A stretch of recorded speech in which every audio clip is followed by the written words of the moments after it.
Outland has always had my favourite zones in all of Warcraft, and with TBC Classic right around the corner, I thought I'd take the opportunity to give my opinions and my rankings of the 7 primary zones that we will have upon the release of TBC Classic. So let's have a look. Now, straight off the bat, the first thing we're going to talk about is how I'm going to be doing these rankings. Now, a lot of this is going to be subject to people's own opinions, so by all means feel free to disagree with me in the comments below. But I will be looking at a wide variety of things when I'm ranking these zones, be it from the aesthetics to what's present in the zone in terms of both content in PvE and PvP, the questing experience, as well as just the general feel and how much it's remembered in the Warcraft community. So that's a lot of things to try and consider, so obviously, like I say, there's a good chance you're going to disagree with me and feel free to do so. But that's enough preamble, let's dive into it. Now, starting us off in 7th place, we have Terokkar Forest. Now, I feel like this is the point where I need to stress that, in my opinion, there are no bad zones in all of Outland. Terokkar Forest is just the least excellent. Now, the pros for Terokkar Forest is, of course, that it houses Shattrath, the main city, which I do believe is a very well-designed city. And I do also like a lot of the additional things that we have in Shattrath that we don't have in other cities that have come in expansions later, such as the Scryer and Aldor tiers and the different factions relating to them that you have to make your choice between. I also especially love Auchindoun. As far as an instance hub goes, it's absolutely fantastic, as well as housing some of, if not my very favourite instances in all of TBC. However, it does lack in a few different regards. Most notably is going to be the questing experience. I feel as though questing in TBC is absolutely fantastic, but if there were a weak zone, it probably would be Terokkar Forest, which is going to drop it down quite dramatically. And I do feel that in terms of the aesthetic it's gone for, it does nail it, but it's not very diverse. It is just a forest, and you've seen plenty of them before, so I'm putting it in last place.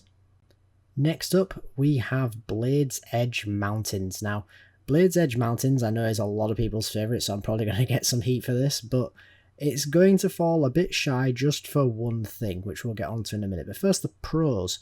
It looks fantastic. It's definitely one of the most unique looking zones that there is, with the giant spikes with the impaled dragon corpses upon them. It's absolutely fantastic. If you're in Blades Edge, you know that you're in Blades Edge. And as for some of the features here, it isn't really rich in things, but it does of course have Gruul's Lair, which is one of the best raids that we have at the launch of TBC. And it's also one that a lot of people are going to be spending time in to get the Dragonspine trophy trinket.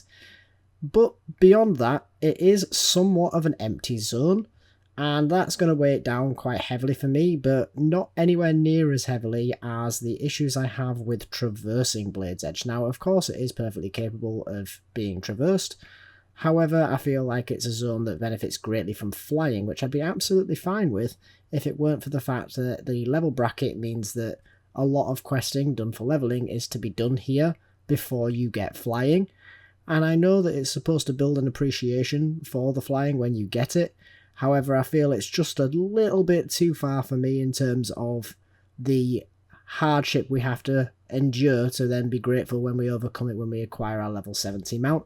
And as a result, that's why I'm putting Blades Edge in second to last place. Next up, we have Zangarmarsh. Now, I actually love Zangarmarsh, and it's a true testament to how much I love the rest of the zones that are still to come that it can fall this low on the list. But Zangarmarsh is absolutely fantastic. It's got a very fantastic hub in terms of its instances and its raid that is in there as well. And I think that the Coilfang Reservoir is perhaps one of the best designed zones, as well as the entryway into the raid. At the time, the animations on that entryway were absolutely fantastic, and they're something I enjoy reliving my nostalgia for. As for the questing experience, it's certainly a step up on some of the aforementioned, particularly Terokkar, and all in all, it's a pretty excellent zone. Now, the one thing that I would hold against Zangarmarsh is going to be its layout in terms of the logical progression when you are moving through the zone, as well as the fact that it is somewhat monotone. While I do love the marsh bogland aesthetic it has going on with the rain and the heavily sodden aesthetic that is going on, I do feel as though it is lacking a little in diversity. This is a common trend with a lot of these zones, but I do feel it's perhaps the one that suffers the most for it, which is why it's fallen a little bit lower than some of the others. Now, falling into the middle of our list is where you will be falling as you go through the Dark Portal, and that is, of course, Hellfire Peninsula. Now, Hellfire Peninsula is probably one of the best questing experiences in TBC, in my opinion, and it's also got a lot of very noteworthy things to it. Most notably, of course, as we've already mentioned, is going to be the Dark Portal. That's quite a sight when you've gone away from it and you turn around and you see this very imposing portal back to Azeroth.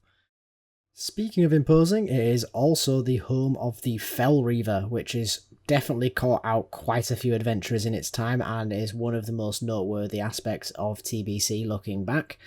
It also has the world PvP objectives that provide a buff when your side holds them, which could be handy for you as you head into the Hellfire Citadel series of instances. Hellfire Ramparts is perhaps the most run instance from TBC today in retail, and it is also well known for the fact of how short it is, so it can be used for quite a few different feats that you maybe wish to accomplish. Beyond that, you're going to have the Blood Furnace, which at the time of TBC originally was considered to be one of, if not the hardest of the heroics. You're going to have the Shattered Halls, which has got a fantastic little series of gauntlets in it, which is something that's not commonly seen outside of this instance, as well as the Magtheridon's Lair Raid. All in all, this is probably the most comprehensive of all of the dungeon hubs, and that's why it's got a place so highly up on this list. If it were lacking in any regard in Hellfire Peninsula, much like Zangarmarsh, it is going to feel much the same as you traverse it. It is a red, dusty, barren land, but unlike Zangarmarsh, it doesn't really suffer so much for it. I think while it's in the same boat, it simply just has enough features that you will be able to see, be it a mountain range on the edge of the zone, or the citadel and the big path that leads to it in the centre of the zone. It just has enough going on that you don't quite always feel as though you are in a barren wasteland of nothingness. Now, in our next spot, we are going to have Nagrand. Now, Nagrand in third is probably a shock to a lot of people watching this video, because it's fantastic. As you walk around Nagrand, you're going to be seeing a lot of beautiful scenery. Aesthetically, it's probably one of the most popular zones that there is in the game. It's also home to quite a lot of quests that people will be very familiar with, be it the Hemmet Nessingwary quests, where you are going to go on kills quests of various different wildlife species around the zone. It's also got the Ring of Blood that is unanimously hated by a lot of players in retail because of the fact that they get caught out and die to it, which is honestly one of the reasons why I still love this quest even in retail to this date. It is also home to a great many different farms for gold makers, be it going and doing your mining farms, which are very prominent in Nagrand, of both adamantite and fel iron. You have also got a wide variety of herbs available to you, and most notably, you're going to have the elemental plateau for your primal farming. All of this adds up to Nagrand being a zone that people are going to spend an awful lot of time in, and that's something that people aren't going to really be complaining about with how beautiful of a zone it is.